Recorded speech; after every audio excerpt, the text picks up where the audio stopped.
Hello, Aquarius. I'm hoping not to make this one too long. Welcome anyone, even if you're not an Aqua, if you're a cross watcher.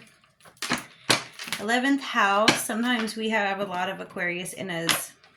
If we have a lot of 11th house placements in our transits right now, you might be able to relate to this. I want to tell you what I picked up on before I started the reading. I did get the Air Dragon reversed in pre-shuffles. And that is being kind of either self-deceptive for someone in your life. Oh, which way was it? Do y'all remember? I feel like it was that way. Just go with it. I always trust just whatever happens. Now, I don't like the format of this video, trying to see what the different ones look like, because you can't see it. I wonder if I can move it down some. Okay, I'm just going to try that for now. Are you a servant of an idea or a belief system that isn't serving you? Now, when I first picked up on it, I feel like there was someone in your life who probably is enslaved to like a religion or a faction in a religion that makes them very rigid and cold and cruel and kind of stubborn, right? But then when I was shuffling these cards and some things that came out, I sort of saw that maybe your own life experience, childhood abusive situations, it doesn't have to be physical, it can be verbal, and it had the tendency to cause you to second guess yourself, because the Two of Pentacles came out along with the Six of Cups reversed, and going along with the other things I had. Now, we also had gotten in a pre-shuffle the King of Swords reversed. And this is like liar, liar, pants on fire energy. Somebody who is possibly willing to do something illegal. And it's almost as if they can't control you, they become very sour and critical, and they don't have the power they'd like to think that they have. And this person brings out chaos and conflict. I think I remember bringing that up whenever I had a cat that was trying to come in here and bring a bunch of chaos and conflict. It was so ironic because I had picked up some things I was going to use for this reading when I was doing the last one, because I wanted to keep this one shorter. And I feel as though possibly the way that you were raised may have actually made you a little bit doubtful of the decisions you're making right now.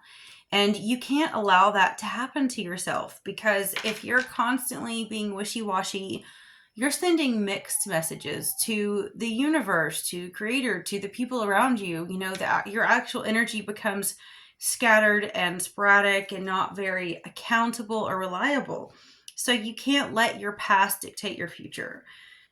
Split the deck and we got the Page of Pentacles and the Emperor reversed. I think somebody might be controlling a sibling in your life. That's just one short little thing you can get from that. Now, I will say, whoever this King of Swords reversed is, they feed off of you, okay? Not healthy for you whatsoever. I know in the last couple of readings, there's like no queens coming out. There is all masculine stuff. Now with the outcome, definitely we have the High Priestess. So I'm really glad to see that, because I feel as though you need to do that. You need to be in touch with your intuition.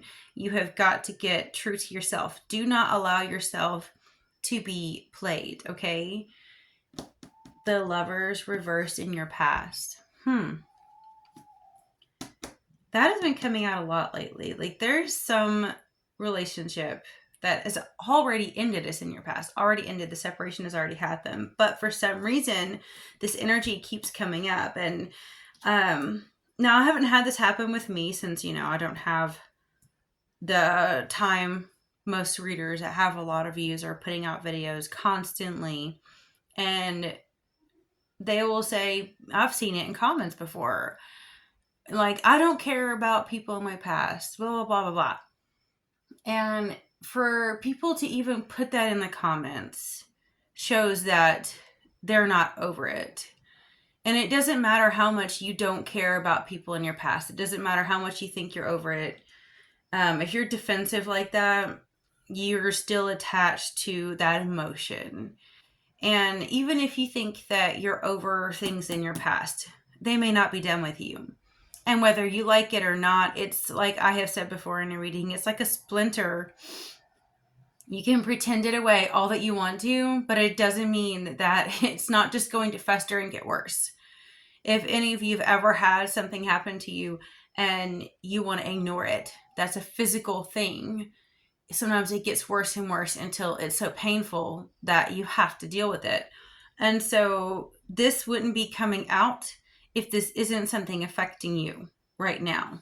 It's never for no reason. It's not just to tell you your circumstances. Now, I'm not sure, this thing have flipped around a few times. I've been seeing that a lot when I do this type of spread. And I put it the way my intuition told me to. And it is reversed with the Ace of Cups crossing you. And why is it a challenge to have new love? Why is it a challenge for you to love yourself, to actually overflow with new life? You're the water bearer. You're the one who, this, to me, this is like the card of Aquarius, okay? It may be a water card, cups, but we're the water bearers, so we are like the Holy Grail, okay? The water inside is spirit, but we are the one that holds that spirit. And I do think when we transition, I did this on my Paranormal Mystic channel forever ago. I've tried to explain to people what the age of Aquarius is going to be. Everyone wants it to be about AI and technology, and that's because the ruling class needs us to manifest that. That is not what it's about. Okay, you look at Pisces era, and it was symbolized by the fish when Christ came along, and religion tried to use this dogma to put everyone in a fear-based, guilt and shame type of personality. But Christ told us, and I'm an animist, I'm not sitting here being a Christian preaching. I've just read it because I was brought up in it. And he had very valuable points. And when he said that the living water is within, and how do you explain it? You know, we're going to overflow and the kingdom of heaven is in us. Okay. So when we actually become spiritually mature, we're going to be overflowing. This is like, these go together. Okay. Overflowing, be that intuitive one, be in touch with your divine feminine, even if you're male. Okay. In order for you to be in touch with the living water and your cup overflowing, you have to be in touch with that divine feminine. You have to be able to surrender to the higher power so that you can overflow from within. Now, this is a challenge, and I think it is because you have been almost groomed, or I want to say, what I keep picking up is like a chastisement, or like somebody contradicts or argues with everything that you say. And this happened to you either in a love relationship when you were much, much younger for an extended period of time, or it was your upbringing. And it's caused you to not always listen to your intuition. So yeah, I think you're really struggling to do that right now. And it's not healthy. Now, it's so strange because we have the Eight of Cups reversed beneath you. So you already know how to get over being abandoned. You know how to get over walking away from things that are no longer good for you. You also know how to walk away from like a group of people, a whole group of people that you loved, that you really cared for, or a string of relationships that you put your all into, like ride or die, but you noticed they didn't do it back, and so it wasn't worth it, right? So that's what you're good at. You're good at being able to dust your feet off and move on and let the pieces fall where they may. But what you're aiming for A King of Cups reverse, I don't like the looks of it, because to me, I feel like you could be going just from one dysregulated masculine to another. You might actually have your eye on a masculine that is much more in tune with their spirit, much more emotional, much more passionate, okay? But it's not really good for you. It's just a different version of this. This might be more like a really grumpy person that's very verbal. It does not have to be an air sign, it does not have to be a water sign, okay? I've known water signs that are like this when they're in a mood. Imagine like the grumpy Cancer, the grumpy crab, right? Where all they do is bitch and whine and complain and tell you everything that's wrong with you, blah, blah, blah, blah. All right? But you're just going to go from that to someone who is like, when you think a King of Cups reversed, it is like someone who's exceptionally codependent. And they may not be able to admit it, but their emotional need for fulfillment, I don't know if you can give them enough. Like, I feel like you might actually be drunk dry. Like, that's a very thirsty person, okay? This person, you may not be aware of how thirsty this person is. And that might sound extremely tempting to you because you like the idea of being needed. But I just don't think you're prepared that this person will never get their fill. Like, they are so emotionally needy that they just, I don't even know if you have what it takes, because you might just be one of many. Whenever you're not around, the moment you're not there, they're going to find someone else to go after. Now, in the near future, I do think that you're going to stand up for yourself and rip off any blindfolds and anything that binds you from what you really genuinely want. But I don't think it's going to be enjoyable for you because you have some kind of a trauma bond with this person.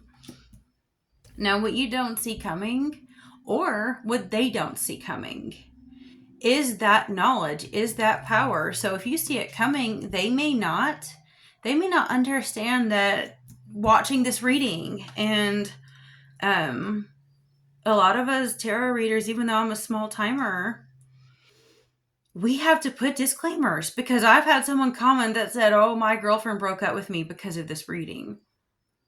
And it's like they wanted to blame me. And it's like, boo, I might have just been that little straw that broke the camel's back, but it was already there. It was building. You can't point the finger at me. Your girlfriend had her own destiny, her own decisions. She made her own choice. Free will is a thing.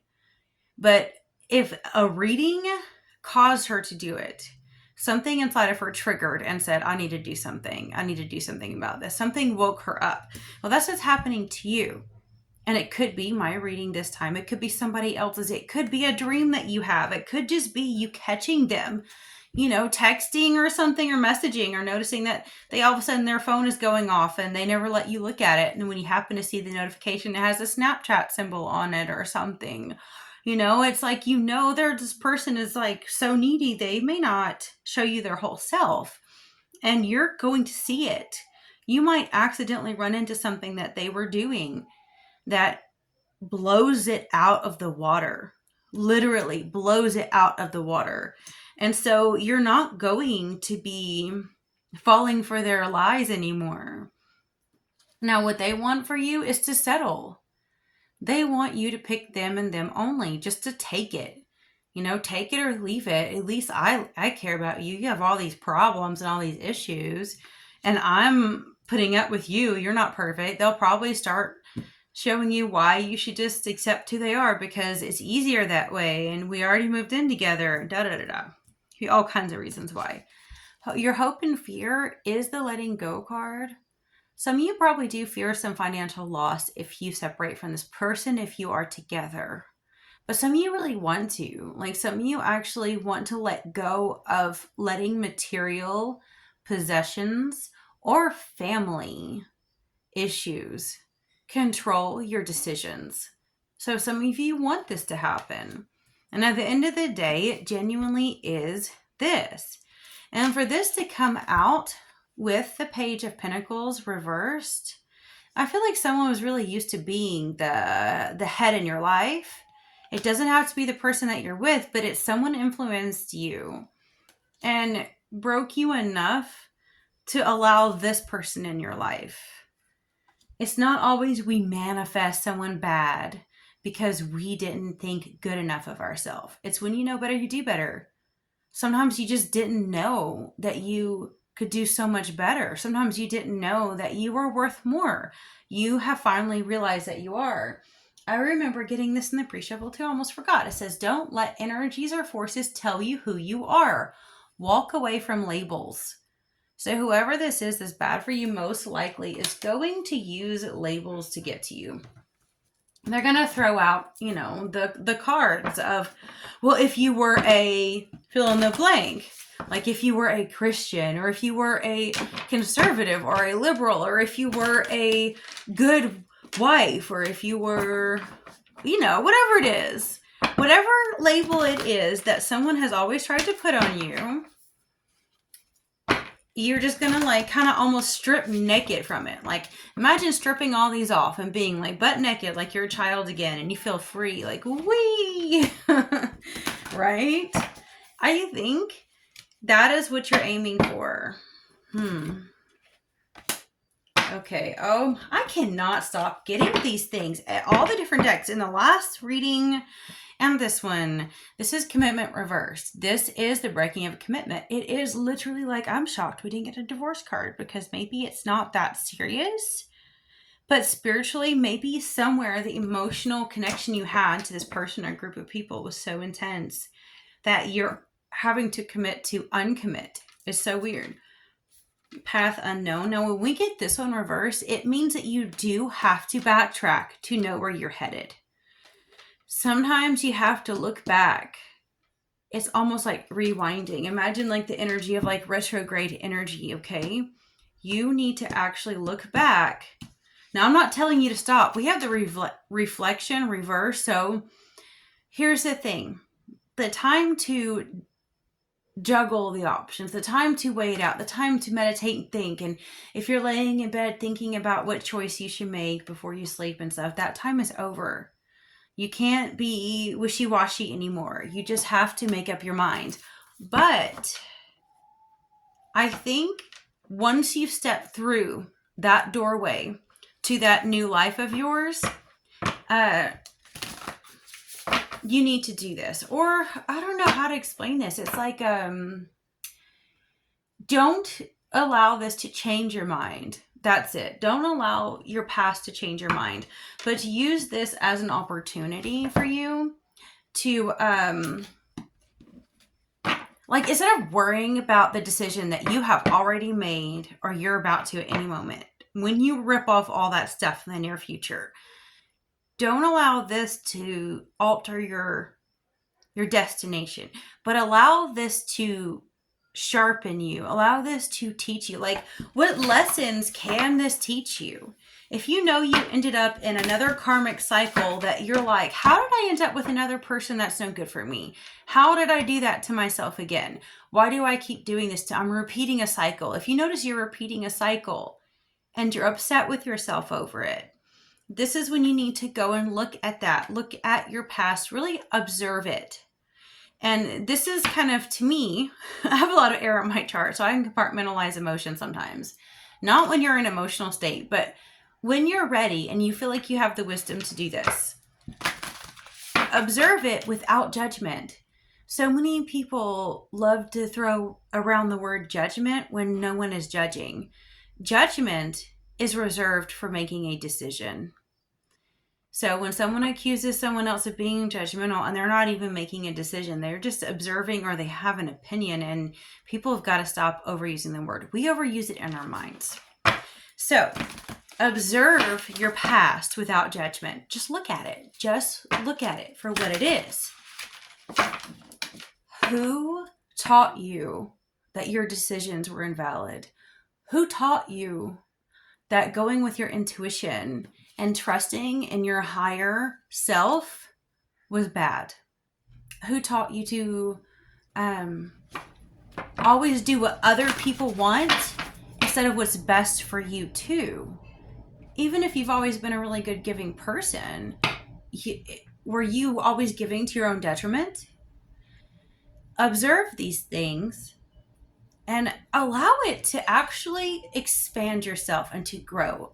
Appreciate it, okay? You don't have to appreciate the person or even consider what they did to you ever a good thing, but actually realize that, wow, okay, so my behavior isn't always a reflection of truth. It's a reflection of what was planted in me and repeated. And I realize now that my mindset, my thinking was conditioned to always give the other person the leadership role, to always give the other person the decisions or the choices or the authority over my life. Like, even if you are the one who does all the responsibilities in a relationship, even if you're the one who pays the bills or does the budget or does all of the fine tuning and makes all of the big hardcore decisions, when it comes to happiness, okay, when it comes to fulfillment, maybe you're always catering to someone else. Maybe you're always second guessing because you feel like if you actually do something for yourself, it isn't going to work out because something planted something deep, deep into your subconscious that said it's selfish or wrong. You've really got to look at that and understand that that is like a really deep-seated trauma bond brainwashing. It's a lie. And it's okay to recognize the lie and let it go. And that is why you ended up with more unstable people. It's very likely that they went through the same thing and they learned that to get what they want, they didn't have the same empathy or compassion as you. So they learned how to be like your oppressor. They learned how to get what they want by whining and complaining and passive aggressively putting pressure on you to feel like you have to always cater to their emotional needs or you feel like you're doing something wrong. That isn't healthy, and you know that, but the whole point is that you have to recognize the root of it. Pull it out by its roots. Okay, let's see what card we got here. We do not need more time. We need a stronger reason to act so that we may use time more effectively. Yes. What is your reason? What is your reason for getting up in the morning? Is it for everybody else? Or have you gotten in tune yet with your mission in this world for why you came into this incarnation? Because you need to get really real with yourself right now, because you cannot live in authenticity and you cannot live in your highest power if you don't know what that is. A lot of people don't know what it is. It can take years to find it. Even if you don't know how to manifest it in the way that you want, you have to have some idea. It's not about everyone else sometimes. You can serve everyone else when you know your mission, when you know your purpose, or at least when you know your strengths and your talents. You may not. Sometimes our journey, our fool's journey, is finding that purpose. So you can't just know everything about yourself overnight. But if you know it, you sit down and write down your strengths. If you don't know, write down what you know you're good at and allow spirit to guide you so that you can do what you are good at so that you can help other people. Because if you're busy being weighed down, helping people in ways that you're not even good at, you're going to stay stuck in the mud and you don't want to stay there. Anyway, I'm going to wrap this up because I wanted it to be a shorter reading. I don't want every single one I have to be super long. So if you guys made it this far, thanks a lot. I appreciate it. And I also hope it helped you guys out a ton. And of course, you can always click like or sub if you want to support my channel. And I do have some personal readings put down in the description if any of you feel like you might want to try it. And I do not pressure anyone. I do hope that eventually I can have enough movement in the channel so that I can pull cards for people, whether it's in a premiere or if it's in memberships or something, because I know that times are hard right now and a lot of people don't have extra money floating around. So I definitely don't want anyone to feel like they have to do anything like that. just alike and enjoy your life. I want you to find your purpose too. That's what this reading is for. I'll talk to you guys next time.